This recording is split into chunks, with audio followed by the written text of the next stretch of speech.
Hello, everybody. Happy Halloween, maybe I should say. I'm recording this early so that it's our first session of Curriculum 252, strategies for EL learners, instructional strategies for English language learners. And I know it's Halloween, so I wanted to get this done so you could do this asynchronously. So I will be publishing this. I'll put it into my YouTube channel, and then I will be sending out an email that'll allow you to access. So make sure if for some reason you have any issues with it, you reach out to me and let me know. But I'm going to share my screen in just a second and start in on the slide deck. Feel free to pause at any point and take a break, that kind of thing. It's been a minute since I've done asynchronous, that's for sure. So we'll see how this goes. It's kind of a flashback, not a good one necessarily, to COVID when I did so much teaching on Zoom. But anyway, I hope you all are having a wonderful Halloween. And this is an important class. I know this is your second year in the program, and it's coming a little later than it normally is, but as special education teachers, you might not be needing to have the instructional strategies for English language learners maybe as much as the general ed folks. But anyway, I welcome, and I'm Kylie Cicchini-Haynes. If you'd like to open Module 1 in Canvas, you can access all the materials that way. I'll also be talking to you about other ways to access materials, although I know that, again, as year twos, you're probably pretty proficient now in Zoom and Canvas and that kind of thing. So again, though, if you have any issues, just reach out to me. This is my instructor information. Some of you, actually, I want to welcome back. I know that I had you in Framework, so kind of a shout out to Tara and Brianna, Michael, Nick, and Jeremy. I know I had you in Framework a couple years ago, so congratulations to you and to all of you for moving on in your journey, your teaching journey. So here's my email. I am a teacher in the Petaluma City Schools District. I have been for 35 years now. So this is my school email. You can also email me through this SCO email. It will automatically forward into my Pet K-12 email. So either one is great. And then this is my cell phone, my iPhone. So feel free also to text me or call if you have an issue. All right, so we are starting with session 1, week 1, and this, of course, is a 5-session course. And I am beginning this with starting with students. I am a very student-centered instructor, and I feel like we've always got to center ourselves, ground ourselves with our kiddos. And so as I start this journey with you with teaching English language learners, I think the first thing we need to do is really understand who those kids are, who are our English language learners. So that's week 1. So our agenda for tonight, I want to go over the course overview to have kind of a bird's eye view of the course. I'd like to talk to you briefly about the teacher performance expectations that are addressed in session 1. We'll talk about the what and the who of teaching ELs. The what is, what are we teaching? And the who is, who are we teaching? We will look at a brief video called The Gifts That ELLs Bring to School. And actually, I might as well just say this right now. We are starting to change our naming, I guess you'd say, of English language learners. And we are starting to use the name multilingual learners. So you'll see MLs or MLLs along with ELs. Multilingual learner is just, I like that term because it recognizes the fact that these students have more than one language, and at times even, you know, trilingual, or more. So they're not just English language learners, they're also, one hopes, learning their mother tongue as well, that hasn't just stopped developing the moment they start to learn English. So multilingual learner, I think, is a better uh, way of speaking about these students. We'll look at the standards, the English language development standards, which really kind of give us an introduction to how do we teach these students. Okay. Um, in this class, because you are all special education teachers, we'll be taking kind of a deep dive into a document called the California Practitioner's Guide for Educating English Language Learners with Disabilities. It's a mouthful, but it is an outstanding document. I'll talk more about this later on, but I'm so glad that we had this as our North Star now, because this wasn't something we've had up until 2019, 2020.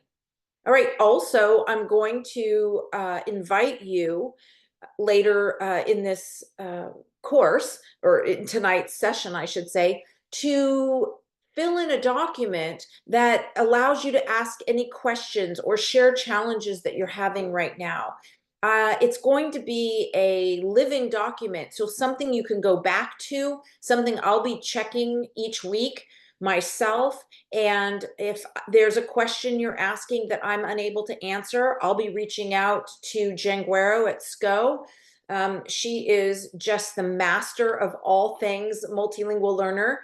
And she's helped me out in the past with questions that I'm just kind of stumped about. And she's just really responsive. It's wonderful. So the document that I'll share with you a little later on will allow you to ask questions specifically for your own practice, and then a way for us to kind of communicate that way, as well as things that are challenging, so that I can be as responsive to you as I go through this class.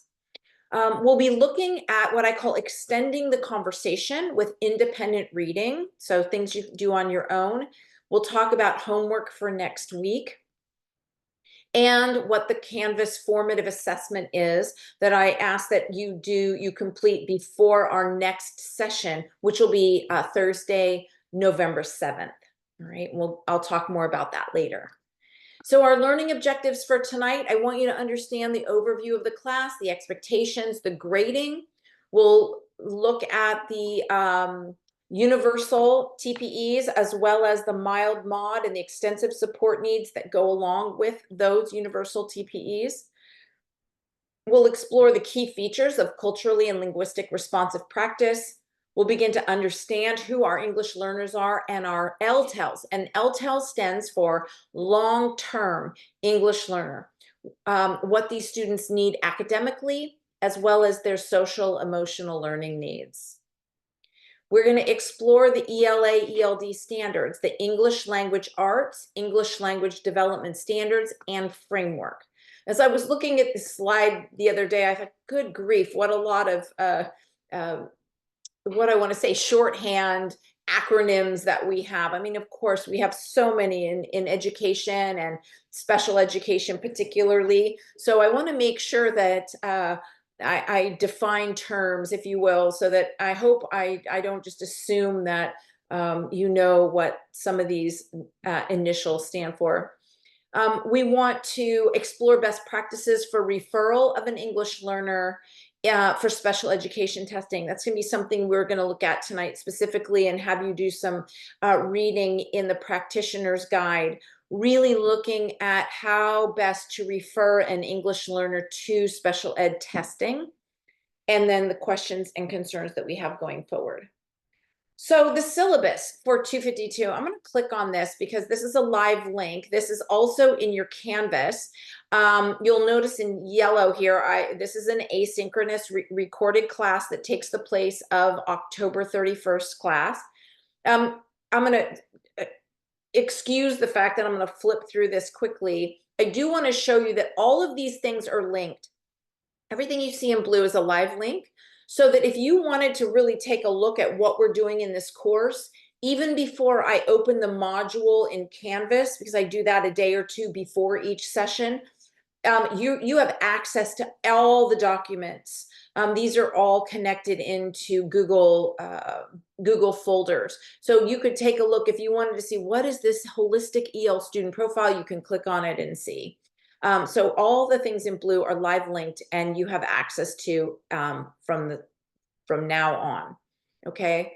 And so what I want to show you is just sort of with session one, I give each session a title, kind of a focus for our learning for that evening. I have learning objectives linked here. And then everything that will be in the slide deck is also linked here, including our independent reading. I'll talk more about that. This isn't homework. So you don't have to do this. I'll talk about this a little bit later. And then our formative assessment is here linked, okay? And here you can also find our slide deck for session one. And then the assignments that are due for next session. And you can see session two. And I've also linked here. So if you wanted to just open your syllabus up, you'll have access to the Zoom meetings too. You can click in when it's time for you to zoom in on Thursday, November 7th. You can open up the syllabus and just click on this Zoom link and it will take you to our Zoom meeting. So I'm trying to, hopefully this makes it as easy as possible for you. And then continue on with session two and so on and so on. The slide deck is here and so on. You also, and again, excuse my going quickly, you also, where it says course resources, this takes you to the Google folder for each session. And in that Google folder is the slide deck, it's all the readings, it's everything. And I'll actually just click on this right now, session one, so you can see this is what you'll see. Here's our Google session slide deck. And then you have our formative assessment is in here, our candidate information sheet that I'll talk more about. There's the formative assessment, the learning objectives, and then readings. I put them in their own folder. And then if you were to click on that, I have subfolders. One is for your kind of independent reading, the self-research reading, talk more about that in a little bit. And then in the green folder, it will be the required reading or the homework that reading that we're going to do for the session. So to kind of go back to our syllabus, that's the course resources. So I think that's kind of, hopefully that helps out. The syllabus is a way to access everything in my course. All right. So again, if you have any questions, please let me know. In terms of participation and grading, participation is attendance, and as much as you can when we are Zooming together live, keep your camera on so that we're sort of together and everybody can see everybody. We have a total points possible of 100.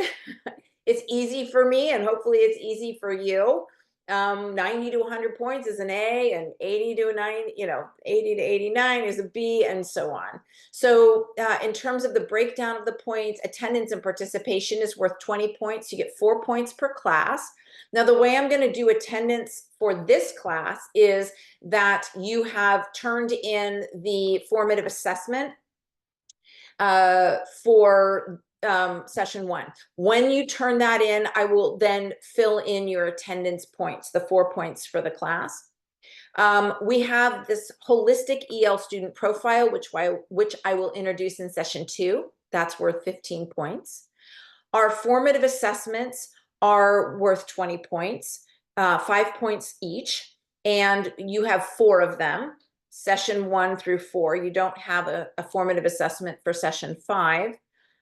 You will have a strategy log that you're going to be keeping. I'll talk more about that in session 2, and that's worth 20 points.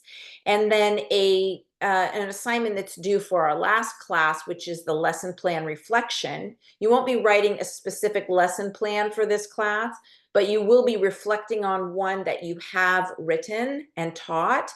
And that reflection is worth 25 points. Again, if you were curious to find out about these things, you can always go into the syllabus and click on the live links and take a look at the instructions and all of that, even before they get published in Canvas.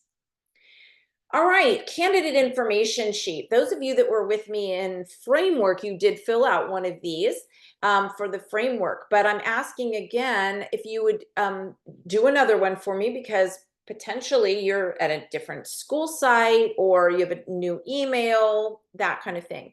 So this information sheet is in Canvas and you will upload it and fill it out. So I'm wondering, what is your teaching assignment? Because I know that we have a variety of teaching assignments here. And I should apologize up front with session one and doing this in an asynchronous way. There's obviously, I'm going to be talking at you and not necessarily addressing what your specific teaching assignment is or your teaching needs. So this information sheet is particularly important that you get it to me as soon as possible so that I can look through it and really see, you know, who's teaching what and where, you know, that kind of thing. It really helps me. I'm also curious what you did before you became a teacher. One of the wonderful things about the Be a Teacher program is that so many of you had a career before, and you were doing something before you decided to become a teacher. So I'd love to hear a little bit about what you did, and then I'm curious why you chose to work in special education. Wonderful that you did. I have so much respect for that. We need special education teachers desperately, and thank you for your dedication to those kiddos. I'm just curious, everybody has their own story or what it was that made them choose this pathway in teaching. So I'm curious about what that is. And then kind of thinking about when we're working with our multilingual learners, when you grew up, how diverse was your community and the schools that you attended? They might look very much like the schools that you're in. You know, in fact, we have students, interns that are teaching in the same school that they went to, and in the same kind of community. Then we have interns that are teaching in communities that are completely different than the ones that they grew up in. So I'm just curious about each of you, how diverse was the community and the schools that you attended as a young person? Okay, so again, that candidate information sheet is available in Canvas. You'll fill it out and you'll upload it into Canvas. Oh, I just clicked on it too. So we don't need to go there. Let's go back to our slide deck. So our teacher performance expectations, I always list the universal TPE and then the connecting mild mod or extensive support. So our first one, the first TPE the first TPE, because it's 1.1, and really a guide for us for tonight is to apply the knowledge of students to our practice. Apply the knowledge of students, including their prior experiences, their interests, their social emotional needs, as well as their funds of knowledge, cultural, language, socioeconomic backgrounds, to engage them in learning. We need to know who our kiddos are, right? And not only know who they are, but value who they are. And the video that we're going to watch in a little bit, it really is encouraging us to see our multilingual learners as an asset in the classroom. Yes, they bring challenges to us, but they bring so much richness, such an asset to have students with a variety of cultural knowledge and language. So that really is the way I view them, and I hope you do as well. So we have the mild mod and the ESN TPEs underneath it that again are using strategies to support our students' positive psychosocial development and self-determined behavior of students with disabilities. And then Universal TPE 1.6, where we are providing supportive learning environments for our students. And we're doing this, supportive learning environments as they're learning the language, as they're learning English. And we're doing this with research-based English language development, specially designed academic instruction in English, which is known as SEDI. We'll dig into that more in another session, excuse me. Helping students by scaffolding across content areas, all that kind of thing. And then the mild mod and ESN TPE is connected to that, in that we're demonstrating an understanding of students with complex communication needs. Again, I know that some of you may have students who communicate in a very different way. So it'll be interesting to see what kind of assignments that you have in. They might be nonverbal, as a matter of fact. Please, again, that information sheet will give me a real help in making sure that I'm meeting your needs. And then also demonstrating knowledge of students' language development across disabilities and lifespan. Some of you might be teaching, middle school age kids, and some of you may be teaching adults in a transition program. So I know there's a lot of different experiences out there for teaching. And then our last TPE for tonight is creating learning environments that promote productive student learning, and encouraging positive interactions among students, reflect diversity and multiple perspectives, and are culturally responsive. And we'll talk a little bit more about that in a bit. But so we're talking about getting to know our students in Universal TPE 1, but as well as in TPE 2, creating an environment that's really supportive for that learning. And then for our special education specialists, developing accommodations and modifications specific to students with disabilities to allow access to learning environments, including incorporating instructional and assistive technology and alternative, and augmentative procedures to optimize the learning opportunities and outcomes for all students, and to move them toward effective inclusion in general education settings. So I will say that we will, that the first part of this session is really going to kind of focus on students that are not necessarily special education students. We'll dive into that in the second half of this session a lot more specifically for our special education students. But as special education instructors, you also are required in your teacher performance assessment to address the universal TPEs and have an understanding of sort of your gen pop as well, right? The general ed population. Then our universal TPE 4 is understanding how to locate and apply information about students' current academic status.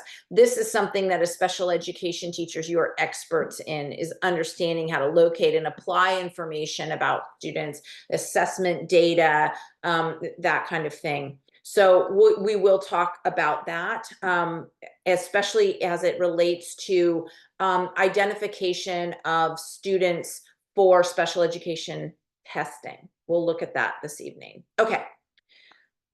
So if that's a whole lot for you and you want to shut me off for a few seconds and take a brain break, by all means, take a little break.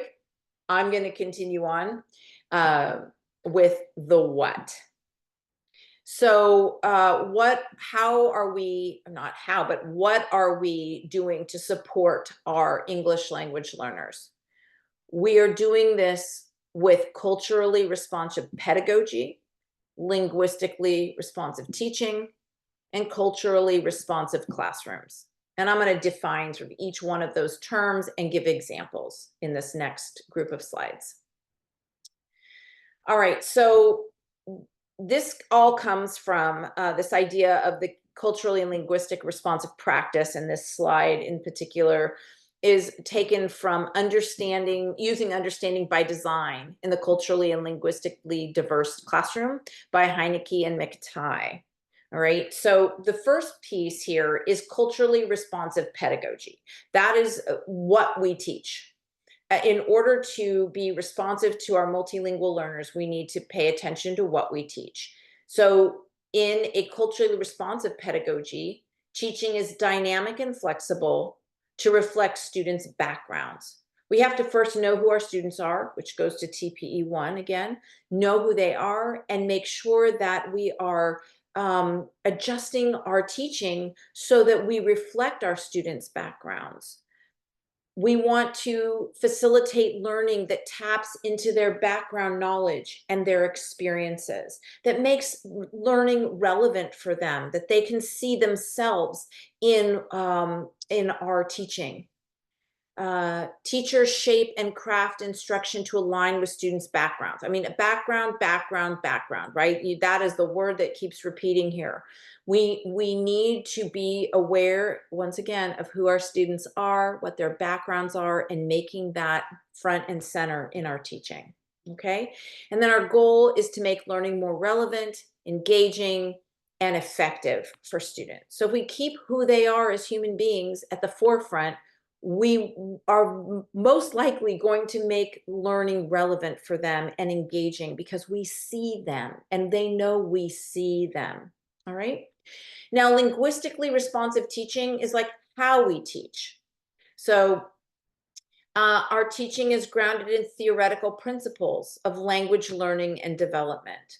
Now, you all as special education teachers are specialists in students with disabilities. And we're not asking that you also have to become these deep specialists in the theoretical principles of language learning.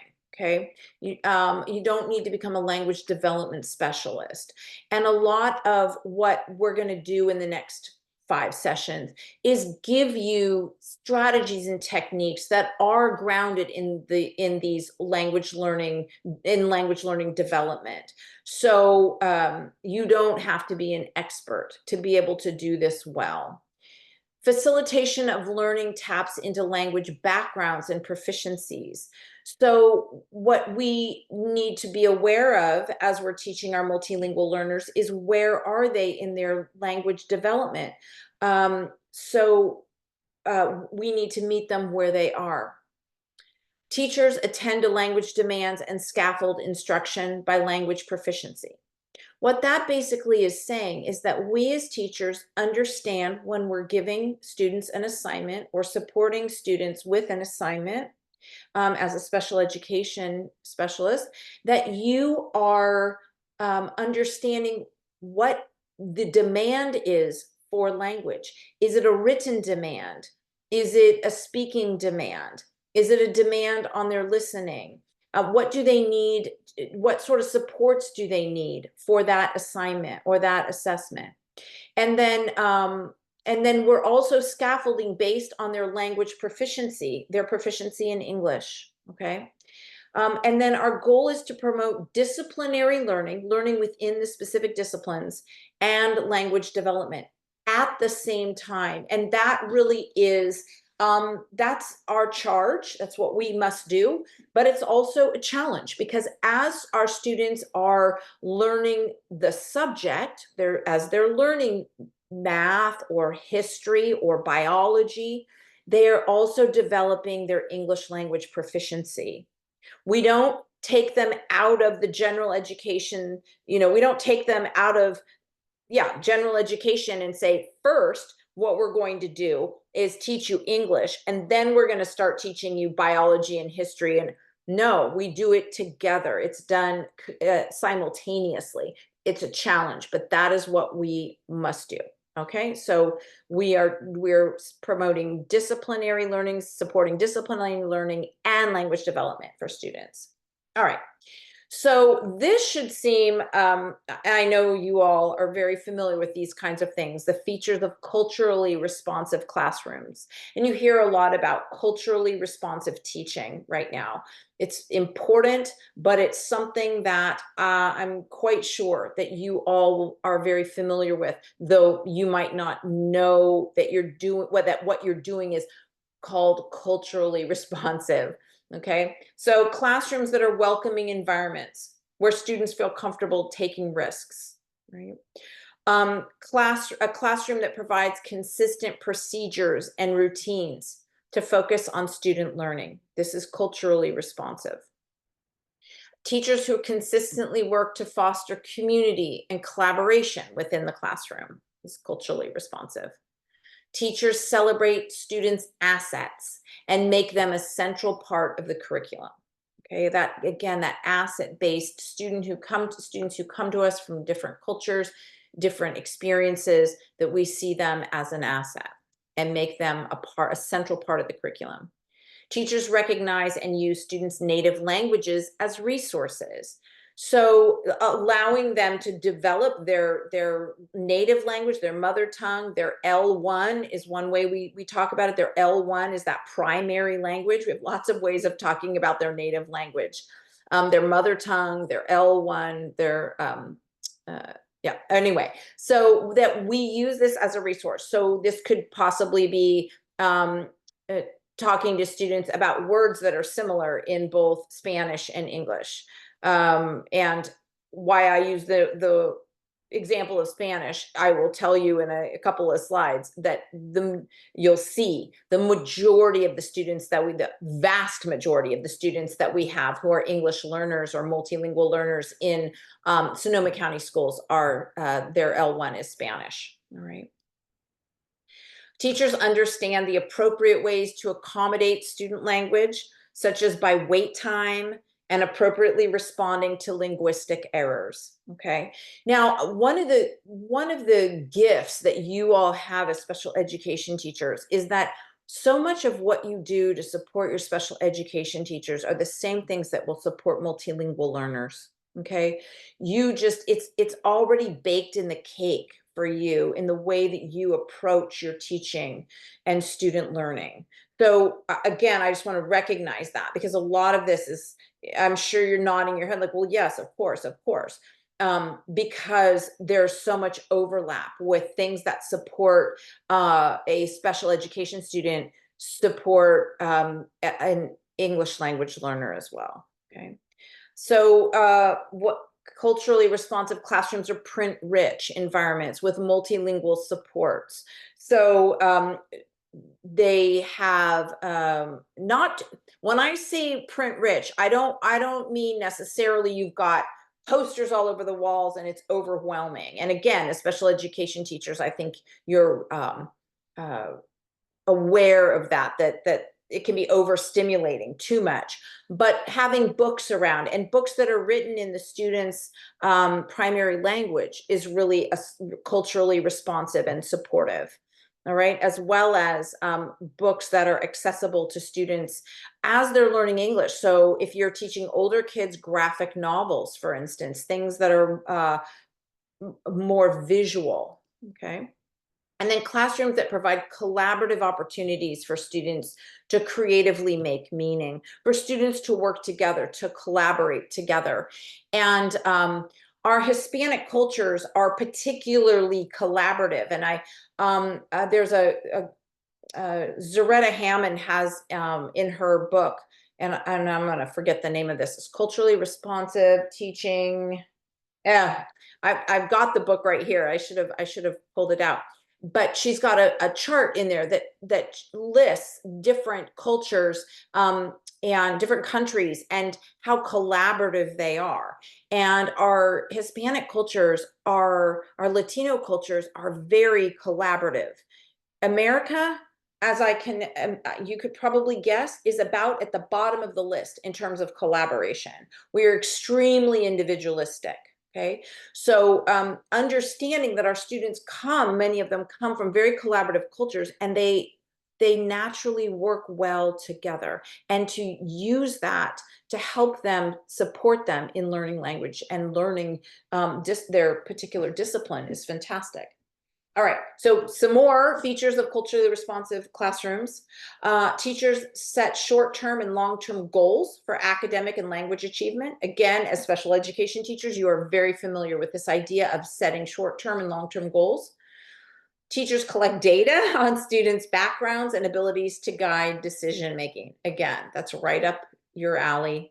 Teachers incorporate background knowledge from homes, communities, and schools. So really helping build that bridge from home to school, from community to school, understanding where these kids come from is really important, and incorporating that into your teaching. And then teachers value and involve parents and families in meaningful ways. All right. So those are all the features of culturally responsive classrooms. All right, so let's now talk about who our kiddos are. And I said from the very beginning, this is really where I want us um, to root ourselves, is in who our kids are. So we're going to be looking at both the English language learner as well as the long-term English language learner. So we'll talk about each one.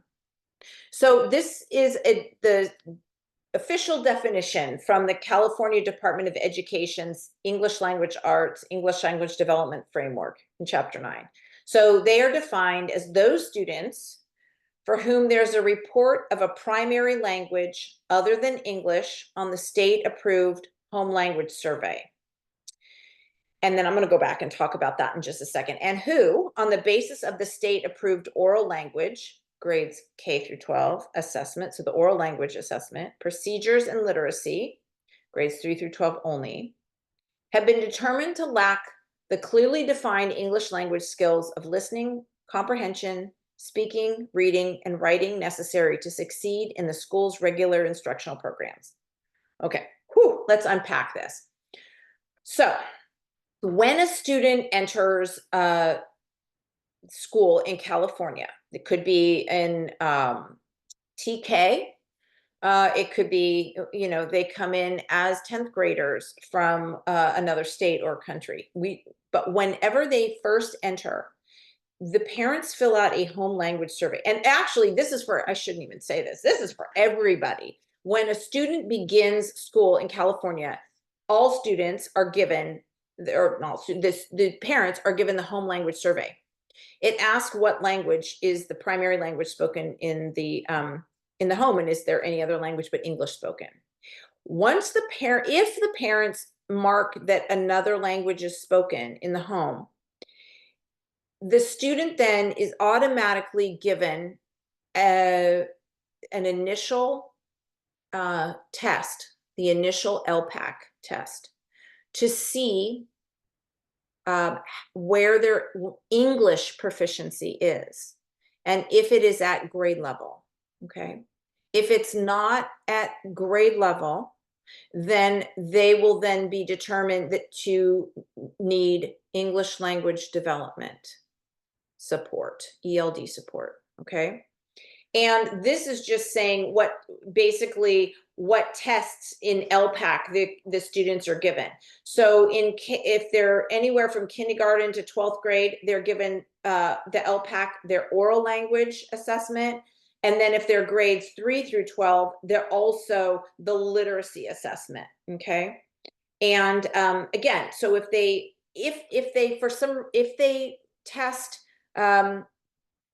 that they are at grade level, so let's say kindergarten, and they are bilingual, they are not offered ELD services. They don't need English language development. They are called fluent English proficient, okay, and are not offered services. So this data here from EdData I pulled, this is the latest that we have right now, is from October of 2022. In the next few months, I'm sure we'll be getting it for 2023, but when I pulled the data, this was the most recent. So English learners constitute 19.6% of the total enrollment in Sonoma County Public Schools. Okay, so students that are not yet English proficient. Okay, so they're receiving English language development services, 19.6%. And our total enrollment of students in Sonoma County is 66,396. Okay. Then about 37.9 or almost 38% of students attending Sonoma County Public Schools are either English learners, which is what's up here, or they're fluent English proficient. So at almost 38% of our students in Sonoma County speak a second language, right? And were marked in as a second language on the home language survey, right? Of our English language learners, of our 19.6% students who are not yet proficient in English, 18.3% are Spanish speakers, and 1.3% are all others: Arabic, Mandarin, Vietnamese, French, Cambodian, and so on. So, and that's not listing all of them, but 18.3 of 19.6 are Spanish speakers. So overwhelmingly, we're talking about students who come from their mother tongue is Spanish. All right, and then of all the students in Sonoma County who speak another language that was marked in on the home language survey, 18.31% are fluent English proficient. So they it was decided right off the bat that they were fluent English proficient by that initial LPAC exam, or they've received English language development support and then at a later time, and they get tested every year with the LPAC in the spring. They get tested every year, and when they have met proficiency, which is a 4 on the LPAC, as well as some other factors, and we'll talk about that in another session, they are redesignated fluent English proficient, or you might hear somebody use the word RFEP. Again, we'll talk more about that in another session. But I wanted you to just get, from this slide, an overview of, how many students in Sonoma County speak another language other than English and do so in their home. So almost 38%. Okay. Now let's talk about long-term English learners, right? And this definition it comes from Dr. Lori Olson, and I'll talk to you a little bit in a minute about a document that I'd highly recommend that you read if you're so inclined, if you're interested in this idea, if you're dealing with high school students, if you're supporting students, junior high, middle school, high school students in the general education world.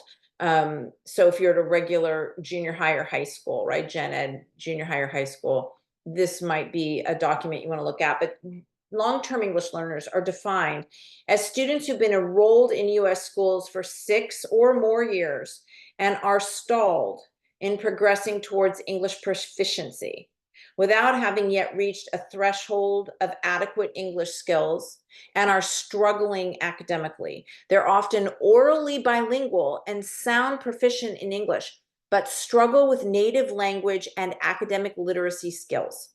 Okay, let's take a look at kind of what we're talking about here. The reason why I said those of you, and so you all are secondary teachers, the reason why I said if you're working in a junior high or high school is because you wouldn't have a long-term English learner until potentially 6th grade, right? They need to be enrolled in a US school for 6 or more years to be considered a long-term English learner. But they have not yet been able to pass the LPAC, the English Language Proficiency Assessment for California. They have not been able to pass that, and so continue to receive English language development services, okay? And they're struggling academically, and you can understand why they would be, because while they might sound proficient in English, they have conversational English. They don't have any, in many cases, there is 0 accent. They sound as proficient in English as their, English only peers. Their problem is in reading and their academic vocabulary, and they struggle. And as we ask more and more of our students in reading and in learning through reading, and as the reading continues to get more and more advanced, more and more academically demanding, they really struggle. We're going to talk more about this, continue to talk more about this. They have distinct language issues. Many have developed habits of non-engagement, passivity, and invisibility in school. They don't engage. They're very quiet often in terms of in a classroom. They don't draw attention to themselves. And in fact, in our district, we did some student shadowing of these students. We did some shadowing of these students, teachers did, and it's pretty heartbreaking how little these students are interacting in a classroom in an academic way, with academic language. All right, so this is a real struggle. The majority of these long-term English learners want to attend college despite significant gaps in academic preparation. They want to go to college. They don't know how to get there. They don't know what they need to get there, but they do want to go. And many have become discouraged, tuned out learners, and they're ready to drop out of high school. And this is a real tragedy because a lot of these kids have been with us since kindergarten.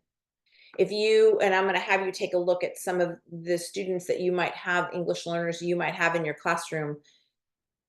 I wouldn't be surprised that a lot of the students that you have in a high school classroom um, are their long-term English learners. And you look at the fact that they came in to our schools in kindergarten and they have not yet exited out of English language development. Okay. Now, this information is taken from a text called Meeting the Unique Needs of Long-Term English Language Learners, a Guide for Educators by Dr. Lori Olson. She's fantastic and really put in her research long-term English learners on the map. Gave us a way of understanding these students that we all saw as teachers, because I've been teaching high school. I should have said that. I'm a high school English teacher by trade, and I taught at Petaluma High for 24 years and then switched over to the continuation school in my district, San Antonio Continuation High School. And I've been dealing, I've been teaching English to our At Promise students for the last 10 years. And, the majority of the students that I've had in both Petaluma High and San Antonio are long-term English learners. They've been with us in our district since they were little. So Dr. Olson, and this is actually in your materials. If you were to click on this, I just want to give it is in the folder that is a folder called resources. And let me get, let's see, let me do this. Let me see. I need to do that. Resource texts. Okay, so it's here, Meeting the Unique Needs of Long-Term Language Learners. Now, you all need, and I guess I can say this right now, you all need to be logging hours for the program that focus on these hours, focus on English language learners. I'm going to be offering you opportunities to get these hours by doing reading, by independent reading.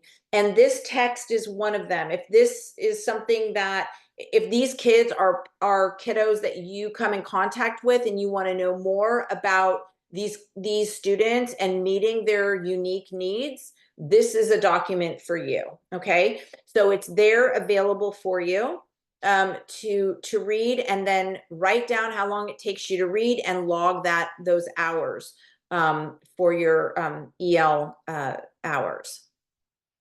All right. So the language issues of long-term English learners. We talked about the fact that they have specific language issues. They function socially in both English and their home language. However, their language is imprecise and inadequate for deeper expression and communication. So they can speak both languages, but both lack development. And frankly, one of the things that I have noticed over the years is that, when they come to us and they begin in our school systems, unfortunately, for many, their Spanish just stops developing. And they speak a very elementary level of Spanish. It's not an academic level of Spanish. It certainly isn't by the time they get to high school. It's not at a high school level. they would absolutely struggle in reading high school level texts in their home language, as they do in English, right? They lack vocabulary, academic vocabulary. They lack a more sophisticated syntax and grammar in both their L1, in both their home language and in English. Although English is their preference, their L2 is their preference, they will spend more of their day speaking English. The majority are stuck at the intermediate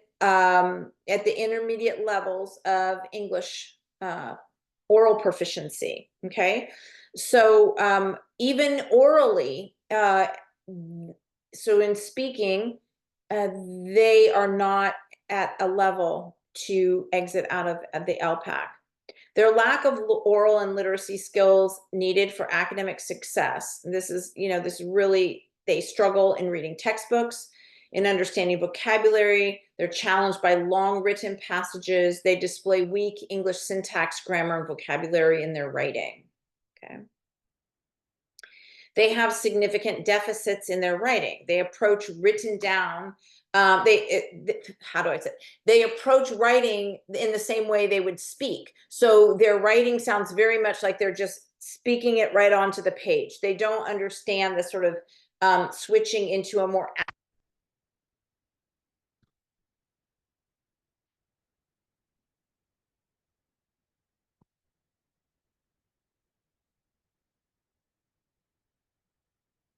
think for a second, right? They struggle in all content areas that require literacy. Tell me one that doesn't, right? So when we're talking about our students at a middle school level, high school level, they really struggle. And let's face it, our English only students struggle. Your special ed students who've been speaking English since, birth, that's the only language that's spoken in their home. They struggle in the requirements at middle school, high school level for academic vocabulary and literacy and that kind of thing. So as do our students who aren't special ed as well, our general ed students do. So you just, our long-term English language learners really need extra support across the board. And as I had said earlier, many use their mother tongue, their L1, only in limited ways. They don't have a real command of their L1. And to speak to that for just a second, if you don't speak a second language, if English was your primary language, you were at some point in high school, probably maybe before that, you took a foreign language, right? You took another language. You took Spanish, you took French, you took German, you took something. And what I want to call out or recognize is that you had a very solid English base when you began to take that second language. You were most likely at grade level in speaking and reading and writing in your L1 in English.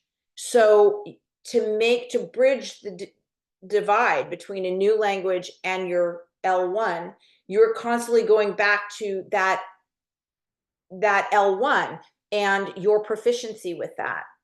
If you have a shaky, if your L1 isn't really solid, it becomes so challenging to add that second language on. Okay, and that's where a lot of these long-term English learners are. So let's talk about their habits of non-engagement. Without a command of the language of the classroom, they're reluctant to participate. They're very quiet. And again, as I said, they don't draw attention to themselves. When you've got a class of 30, 32 or more, they're quiet and non-engaged, but that quietness and that lack of engagement makes it more challenging for the teachers to reach out and pull them in. Over the years, that non-participation becomes a habit.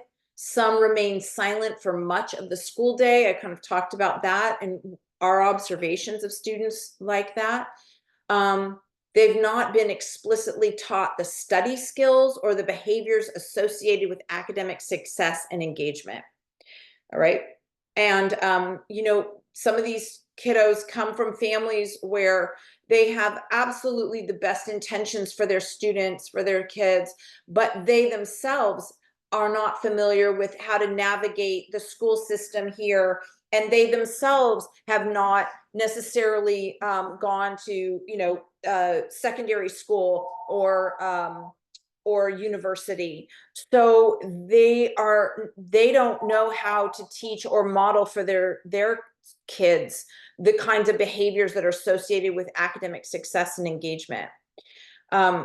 These students have been passed from grade to grade by educators who either don't know how to engage them or have varied expectations for their performance.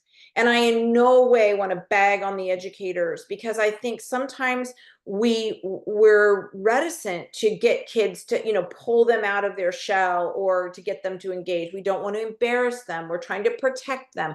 We have best intentions, absolutely. And I will also say that I think we are absolutely undereducated as educators on how to support these students. Let me just call it out. The fact that you all, and you are special education teachers, so it's not a great call out. But when I'm talking to my single subject folks who are taking this class as well, with a little different focus because they're not special education specialists, but how much support or how much education are they getting? 10 weeks total, maybe, where we focus on English language learners. 10 weeks. That does not make you an expert. That doesn't even give you any kind of confidence in supporting English language learners. The kind of professional development that needs to happen afterward is enormous in order to really feel confident in helping these students. So in no way, when I look at this third bullet, do I want to say wag my finger at educators, because it's a huge ask.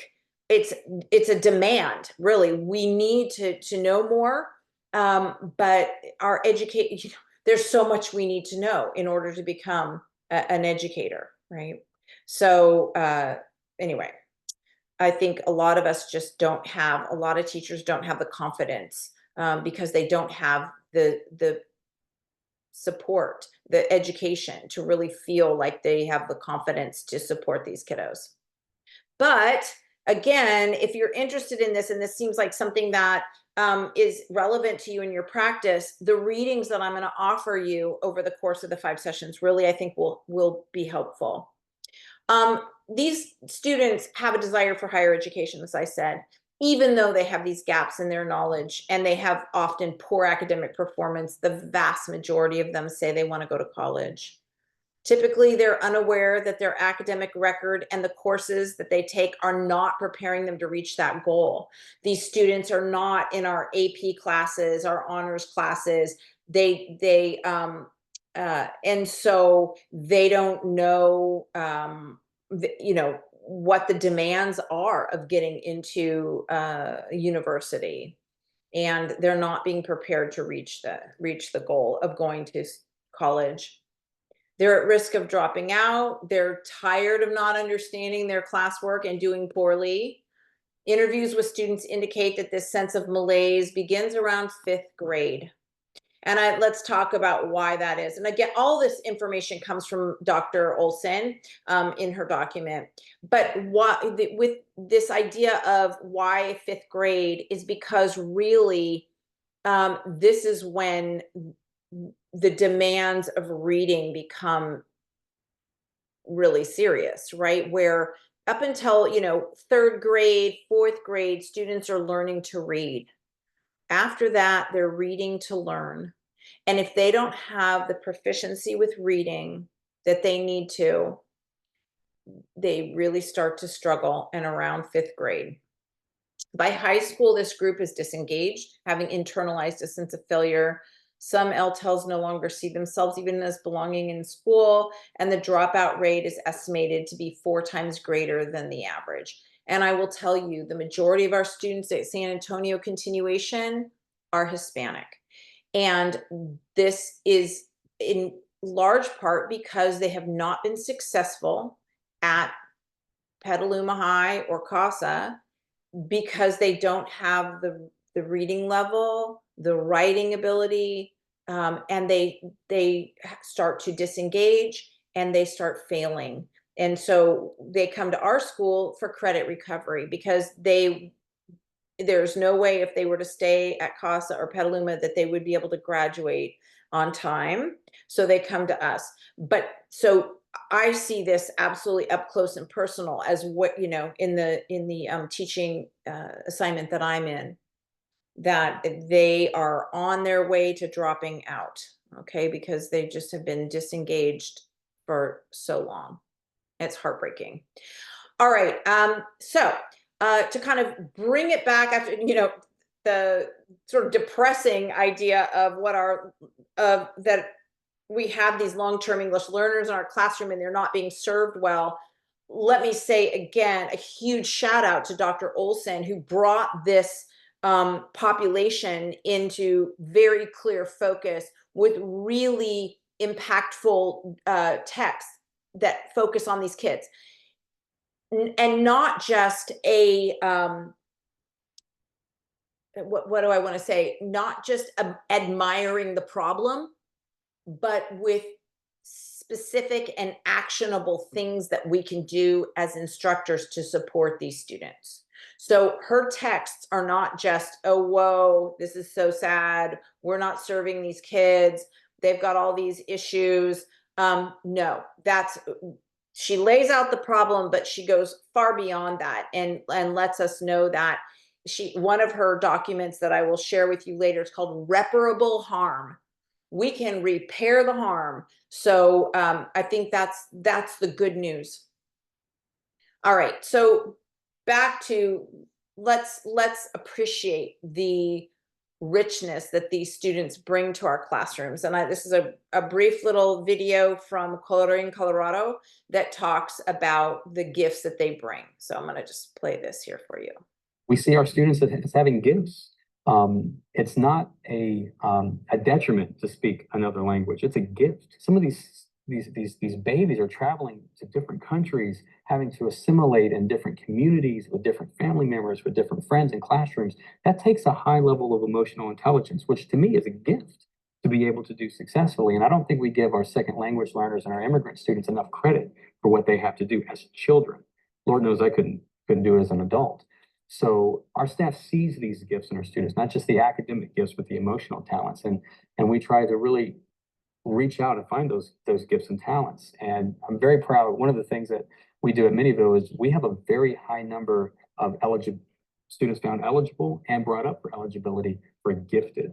And I think that's a place that we want to be. And it just takes a change in perspective of how you see these students. It's not they're not academic challenged, but these are students of promise. We just have to make sure that we're actively seeing that. All right. We see our students escape out of this. So, all right. I just really appreciate that idea, and that we see them at the promise of what they bring.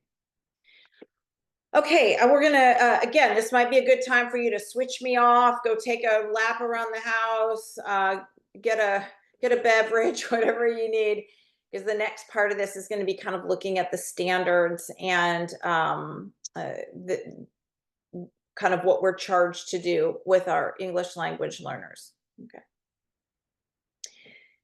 So the standards, an introduction to the how. How are we going to teach these students? Kind of go back to the how. We talked about, culturally responsive teaching and pedagogy and whatnot.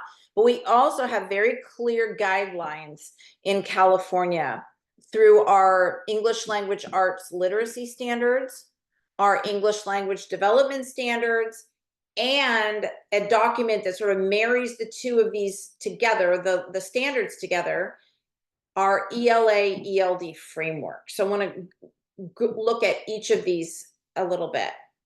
So this slide here is really shows you these different documents. So here we have our California Common Core standards for English language arts and literacy. And I would imagine those of you that are supporting students in kind of a general ed population, you're familiar with this, okay?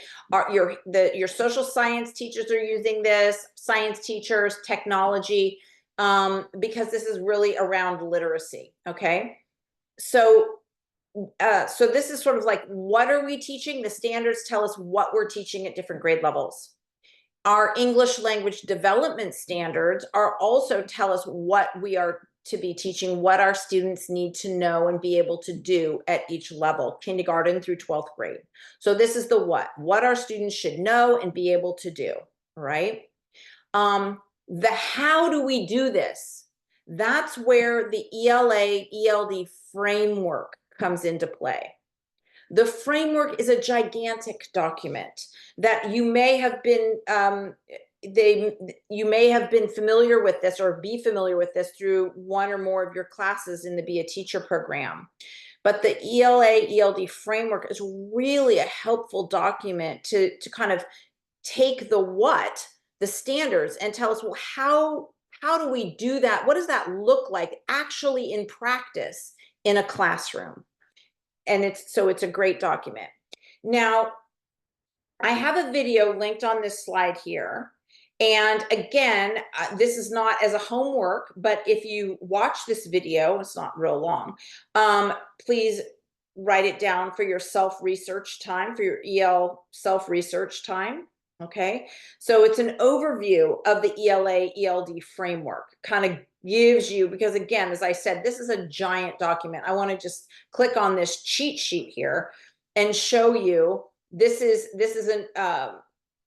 like kind of if they had the table of contents in a more condensed way. These are what the chapters are around. So chapter 1 is an overview of the standards, and chapter 2, key considerations. Chapter 3 deals with TK to first grade. And then you have, 2, 3, 4, 5, and so on. Chapter 7 is grades 9 through 12. Some of you might be in middle school, so chapter 6, 6 through 8. And then chapter 8 is all around assessment, okay? Chapter 9 looks at equity and access. Chapter 10, learning in the 21st century. Chapter 11, implementing high quality ELA literacy ELD instruction. 12 is our instructional materials. And then there's an appendix and resources, but it's hundreds of pages, right? The good news is that, it's not, you don't have to, you're not, it's not meant to be read cover to cover, right? Obviously, it has specific chapters focused on specific grade levels and so on. So, and it is very accessible. It's very easy to read. So, consider familiarizing yourself with that document. We are going to look at this video here together in just a second, but one of the things that they have here in the framework is looking at sort of the overview of literacy instruction and what we hope to have in California. And as the large overview, and this graphic here is the big picture. What are we doing in our schools? We are wanting for our students in this outer ring a readiness for college, career, and civic life. We want them to have the capacities of literate individuals. We want them to be prepared for the 21st century, and to be broadly literate. We want the materials that we give our students and the teaching that we for our students to be intellectually challenging. We want it to be respectful and engaging, motivating, and integrated, okay? And within that, we are teaching our students, we're developing their language. And this is still within, we're not talking ELD right now. We're talking just all of our students. They're developing their language. They're making meaning. their effective, their effective expression, whether it's written or oral. They have foundational skills, reading, writing, speaking, and listening. All right. So in our ELA literacy, our California standards, our Common Core standards, um, we want them to be all of these things, right? In reading, writing, speaking, listening, and language. All right. So that's for all of our students in all disciplines. We are doing reading and writing, speaking, listening, and language. And then within there, the smallest circle here is the ELD standards, okay? They are housed within this larger picture. And with the ELD standards, and we're not going to take a lot of time in future sessions, but we're going to do a little bit so you become briefly familiar with the ELD standards.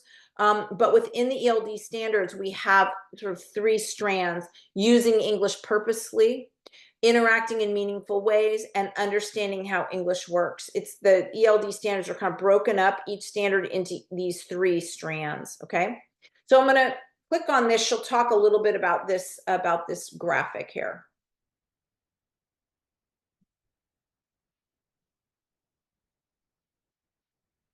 Hello, I'm Tammy Wilson from the Sacramento County Office of Education. Today, I'm going to introduce you to an important figure from the California English Language Arts English Language Development Framework.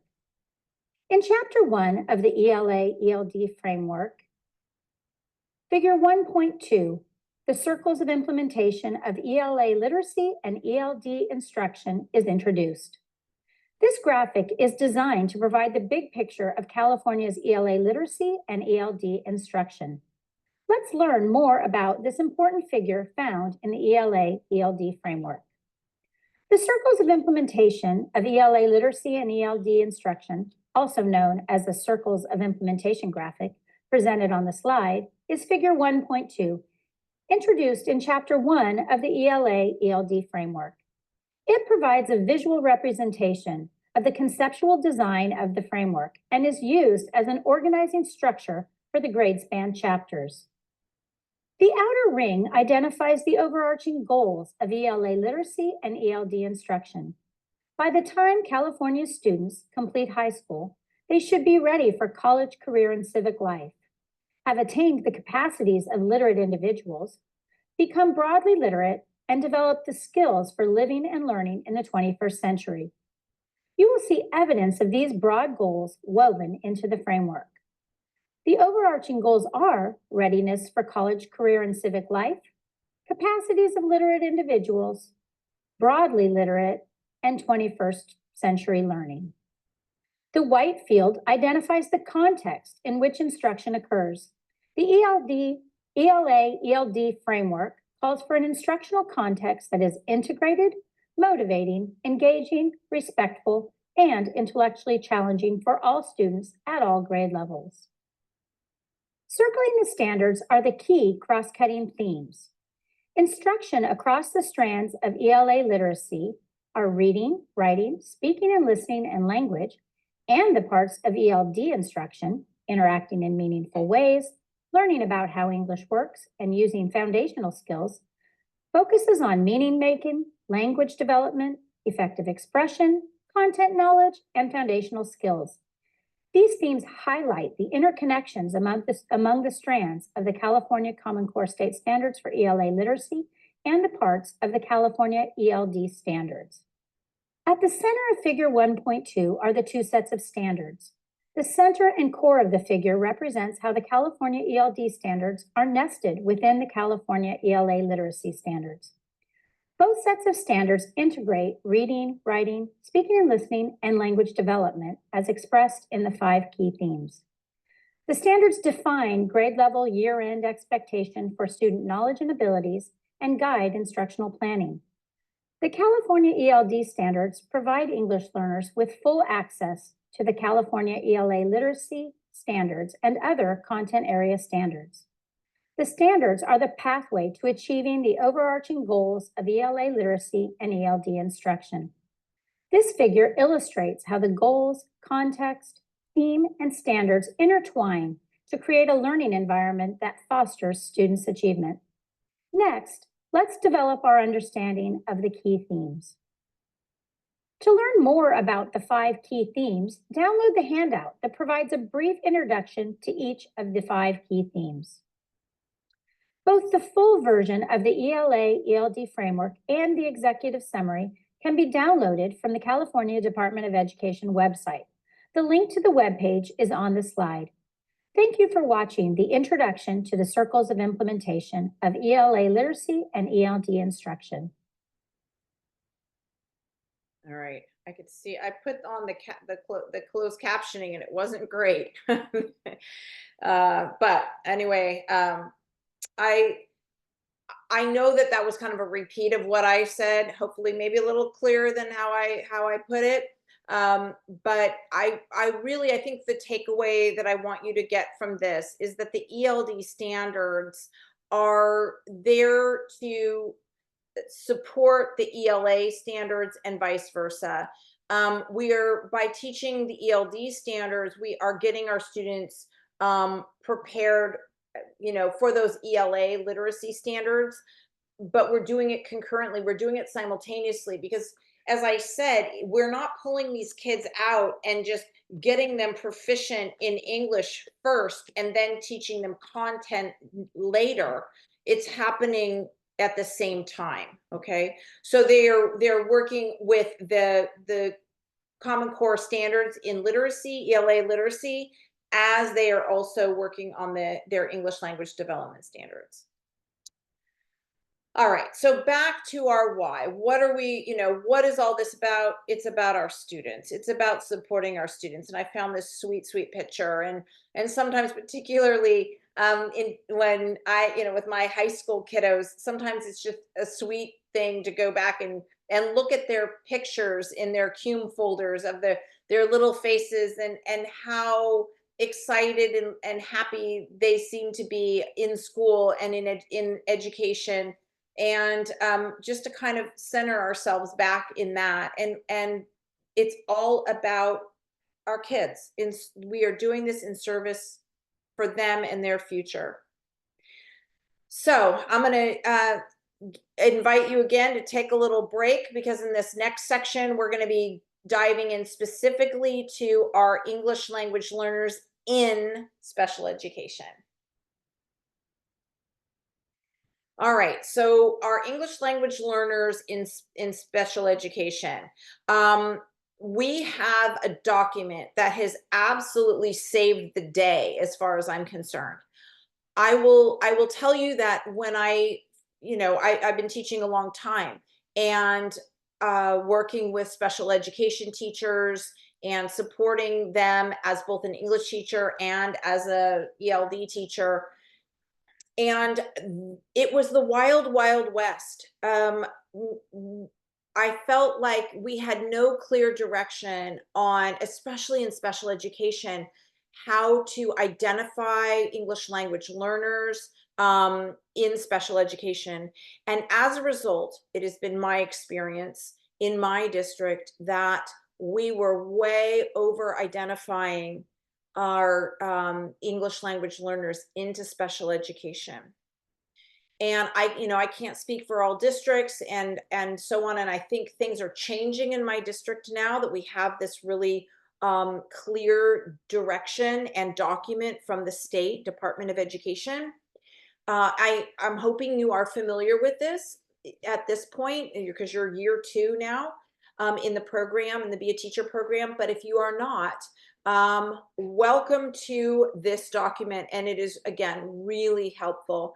And we have a quote here from Tony Thurman, our state superintendent, who says, "The California Practitioner's Guide for Educating English Language Learners with Disabilities is structured to make valuable information readily available to busy educators.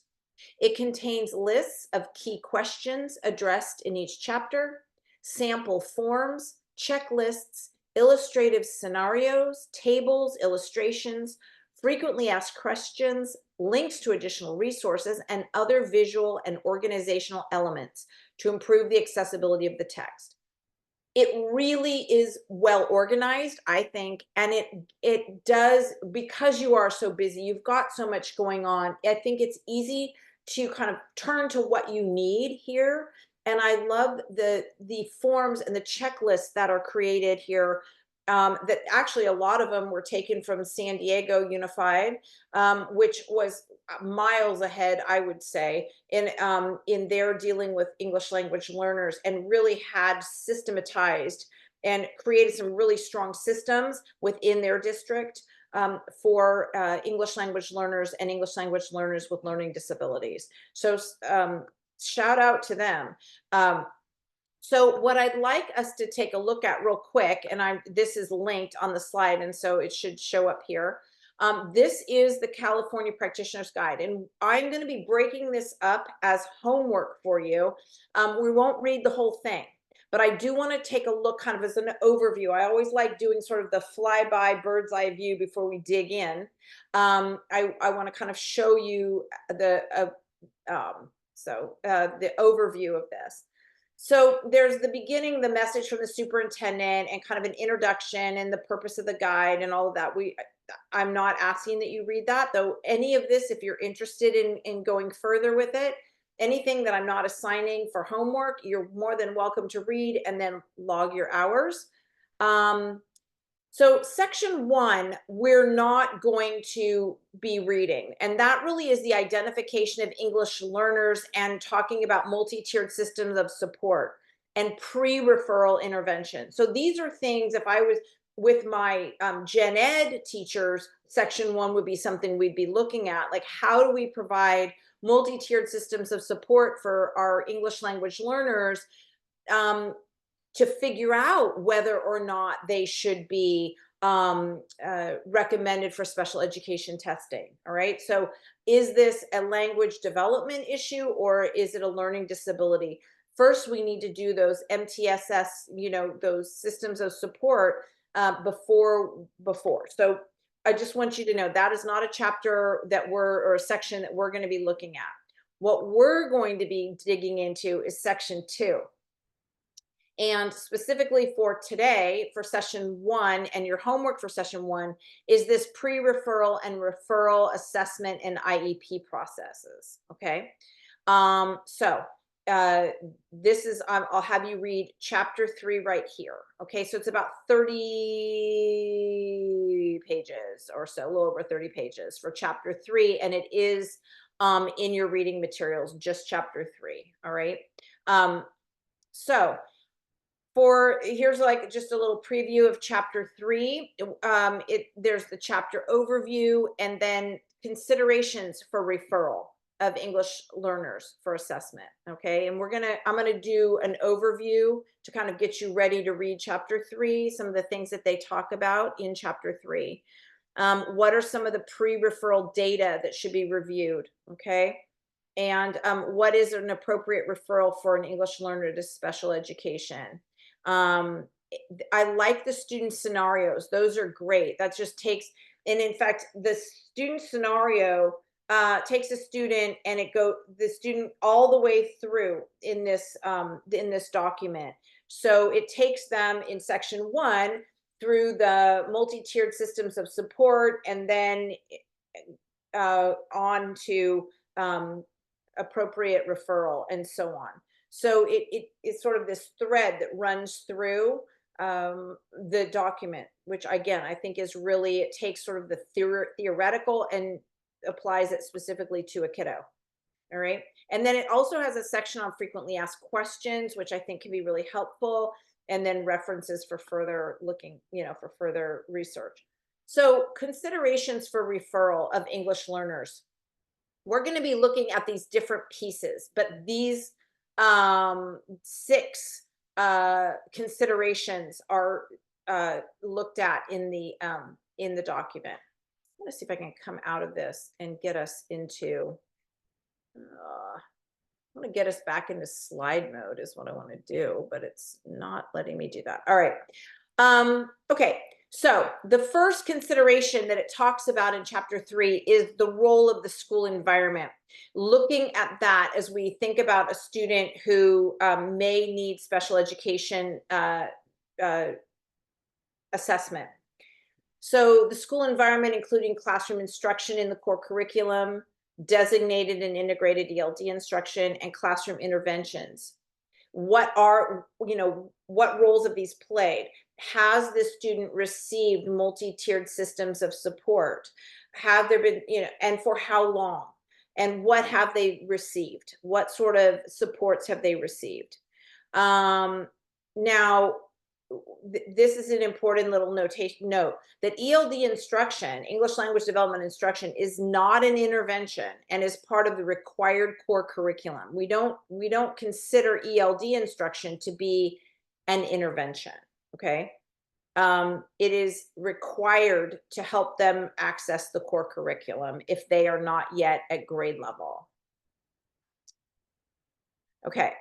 Another consideration is looking at where they are in their English language development.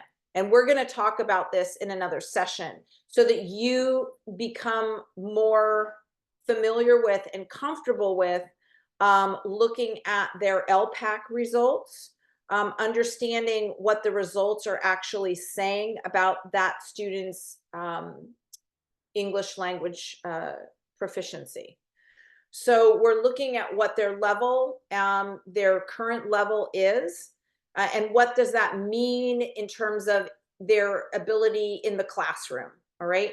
And this document here that's linked on the slide is the ELD proficiency continuum. Starting with, and we're gonna go into more depth with this in another session, but looking at we start here with their native language, with their L1, and in the LPAC will identify the student as emerging, level 1, expanding, level 2, and bridging, level 3, 4. And I'm not going to go into this in detail right now, but you can see here then what kind of support does student need. Students need substantial support as their English begins to emerge. They need moderate support in the expanding level and light support. And then we have different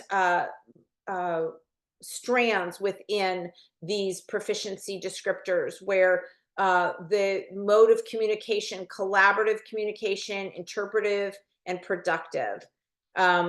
Anyway, we'll like I said, this is something we're going to look at in another session, but I just wanted to, one of the things that we look at, back to the consideration for special ed testing, is where are they? Where is this student in their English language development on this continuum? Okay.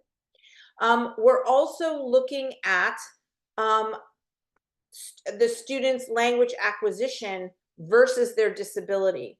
And there's a great chart in here, and the text itself goes into gives you quite a few examples of what learning behaviors manifested, and whether or not this indicates just a language development issue or an indicator of a learning disability.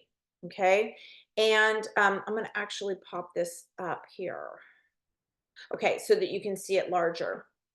All right, so let's take, for instance, this first one. The learning behavior manifested is the student does not respond to verbal directions. Okay, is this, if it's an indicator of a language difference due to second language acquisition, would be that the student lacks understanding of vocabulary in English, but demonstrates an understanding in their L1.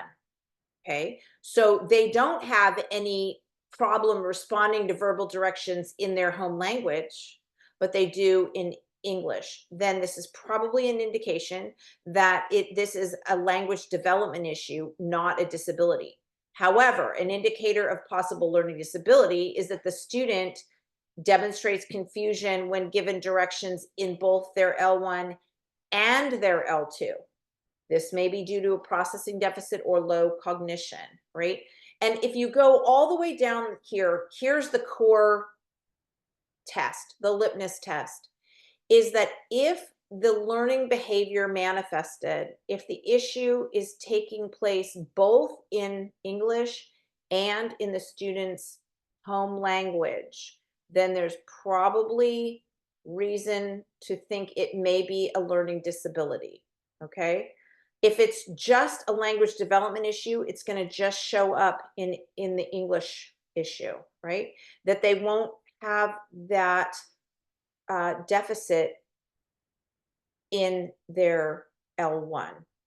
Okay. But this chart, I think, really kind of spells it out really clearly. So it's worth taking a look at. This chart I took straight out of the practitioner's guide. So you will see this when you look through chapter 3, when you read chapter 3. Okay, another consideration when we're looking at whether to recommend English language learner for special ed assessment is investigating the cumulative file, the cum file. And this really is an important dive that we need to take in looking at our students' past. So by exploring the cumulative file, you can identify the current language levels because their LPAC scores will be in there, as well as potentially the student's primary language. They may have been tested in their primary language, their current and previous interventions, so the TSS interventions, and other important factors such as attendance, grades, other medical factors. And I really like this document. One of the things that is in this practitioner's guide are these documents that you can use to help you identify, students. So this one is kind of takes you through the cumulative file and what to look at to kind of gather data from the cumulative file. It gives you a real focused way of looking at the cum file. What are you looking at? Looking at LPAC scores, looking at schools attended, and so on. Does an IEP exist? Anyway, hearing, vision, health concerns. So you can just take a look at this. This is fillable, but this is in that practitioner's guide. So again, a way of kind of guiding us how to look at the cum folder, because that can be a little intimidating. They can be thick and there's a lot of information in there. What should we be looking at? All right, then also a consideration of investigating extrinsic factors that may impact the student's ability to develop in English. So things like interrupted schooling, limited education in the past, medical problems, homelessness, moving around a lot, and other factors that might impact their learning. So this document here, extrinsic factors document, again, gives you kind of a guided way of thinking about what other factors besides a learning disability might be affecting the student's development of language. All right, so you've got, does the student have access to healthcare? Yes, no, or you're investigating it. Students' basic nutritional needs being met, and so on and so on. So I'm not going to read this all to you, but I think this is a really great document to take a look at.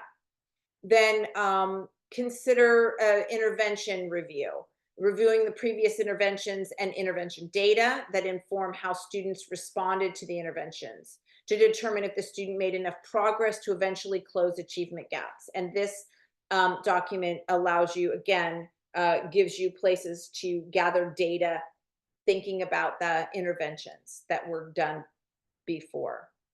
All right, so possible appropriate reasons for referral for special education.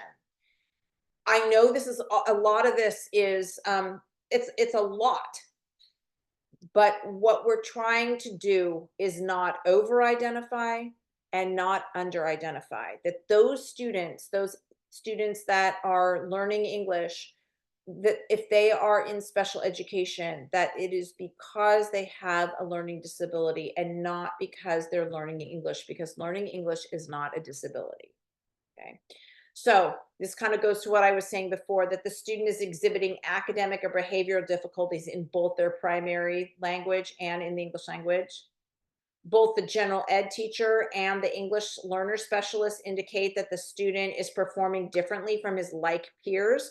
So there's a part where you're looking at what are students who are English language learners How are they, and at this around the same level as this particular child, let's say, how are they uh, how are they moving through the school? How are they doing in their general education? Is it different or is it the same? EL students display very little or no academic progress resulting from appropriate differentiated instructional strategies and intensive interventions.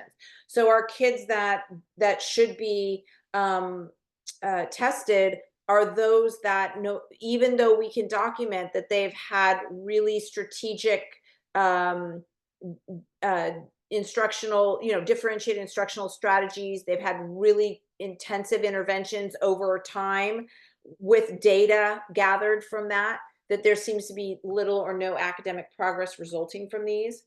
The parents confirm that academic or behavioral difficulties seen at the school occur at home. So the parent piece of this is important. And then school personnel such as tutors or EL specialists, interventionists confirm that the academic or behavioral difficulties are seen in the classroom setting. Okay.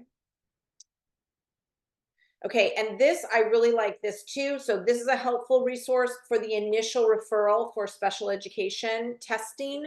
I'll open this up so you can see. And this is just, is it a yes or a no to these questions? So you just kind of run through this form. Again, you'll see this in the document. I think it's a really helpful form to kind of, again, to guide us in that decision to test a student for special education. All right, so we're getting to the point now. We're coming to the end of our session. This is a questions and challenges capture that I mentioned earlier in the evening. This I would love for you to add to. You will open the document. I'm just going to open it here so you can see what it looks like, and pick a line there. I've made it it's a table basically. So as you type, your line will get larger. And I would like you to choose a row and then write your name and then share. What are your questions? What questions do you have as you think about supporting your English learners within the context of your classroom? What challenges do you foresee? And as I had said earlier, I want to keep this as a live document. I'm going to continue to look at this, and I will answer your questions on this document so others can see the answers to the questions. I'll choose a different color. I'll probably do purple or something with my answers. So be sure to check back to this document. And again, as you come up with challenges or questions, add to the document. I will continue to check into it. So this is just one way for us to communicate so that everybody can see it. And maybe you might have a question other people have, and we can get that answered. Okay, so that is this questions and challenges. It is in the session 1 materials. That's where you'd find it, in that session 1 materials folder. You can also, it's linked in the session 1 slide deck, obviously. Okay. Now, as I had said, you have self-research hours that you have to do for English language for your EL certification. So here are some suggestions. I will always give you some suggestions for reading. And I have a star by this particular one because this one is specific for special ed. So you may want to read this. I will say that most of these are not very long to read. Now, the Dr. Olson one, and actually I want to click on this. I want to see if this is going to tell me. Yeah, okay, good. It is a live link. I wanted to make sure that this one is going to take longer, but the rest of these are not too long, okay? But again, as you're reading through these, if you choose to do so, make sure you're logging your time for your self-research hours. For homework for this class, what I need for you to do before our next session on November 7th, I would like you to read pages 13 through 16 of chapter 1 in the California ELD standards. And this is linked here. It's also in the reading folder. I'll show you what that looks like. right here. So you're going to reach out, and that 13, 14, 15, 16. So not a lot of reading, just I try to be very targeted in what I ask you to read. I would like you to read chapter 2 in the ELD standards, the proficiency level descriptors. So this is, this is what I was showing you before, and we're going to talk more about this in session 2. So this is to prepare you for that conversation and that learning for session 2. So I want you to understand what these descriptors are, because as you look at your students' LPAC results, you need to know what they're talking about, what they're referring to, these results. So this defines what is emergent, expanding, and bridging, and the different strands of the ELD descriptors: collaborative, interpretive, and productive. What is metalinguist awareness and accuracy of production? And then this is the proficiency continuum. So take a look at this and familiarize yourself with it. There will not be a test, but I do want you to just kind of be, so that you've had eyes on it and you're familiar with it. It's not the first time you've seen it, kind of thing. And then I do want you to really carefully read chapter 3 of the California Practitioner's Guide, because that is where the meat is for all of you as special education teachers, as specialists. Okay, so the more you are familiar with this guide, the better. And I've had previous interns, special ed interns, as they're reading this, realize how that there's some things being done in their district or their school that are not in compliance with what we are, commanded to do through the California Practitioner's Guide.